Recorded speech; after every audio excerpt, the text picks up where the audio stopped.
আমরা রুম থেকে বের হয়ে দেখি সমুদ্রটা অনেক পিছনে চলে গেছে, আর ক্যামেরাম্যান আমাদের পিছু পিছু আসতেছে। ক্যামেরাম্যান তো আমাদের পিছু ছাড়তেছেই না, বিরক্তিকর।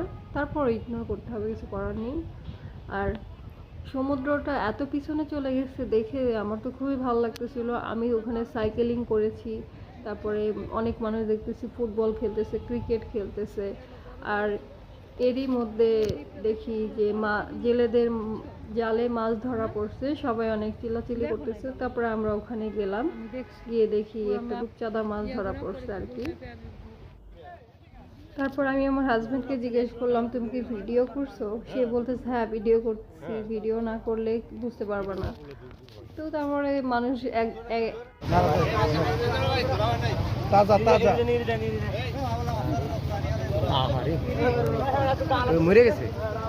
এই কি হলো আনিস? রিয়ান থেকে রিয়ান ওটা রক্ত বেরিয়ে গেল কেন? তাজা মাছ ছিল তো। আর একটু পর তুলে খায় ফেলবে, রক্ত নিয়ে টেনশন করে।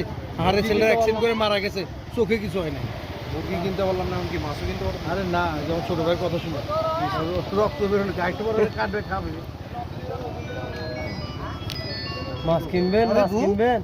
চেনা চেনা লাগে এই লুঙ্গি সিরাজগঞ্জ, কোথা থেকে আসছে? সিরাজগঞ্জ। সিরাজগঞ্জ আমার বাড়ি সিরাজগঞ্জ।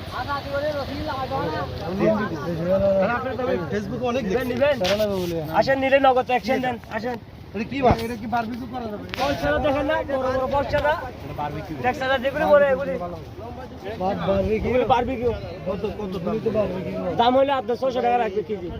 একদম দাম 600 টাকা। কয় কেজি আছে এটা? আপনি যত কেজি তাও মাটি নিয়ে নেন। ঠিক আছে ঠিক আছে, কও কেজি কেজি নেই। এটা কত টাকা? হলো 1200 টাকা দেন। 500 টাকা দাম। হ্যাঁ যা 500 ভাই কই? কাট কাটা নেন। 500 500 500 ওই কাট কাটা 500 500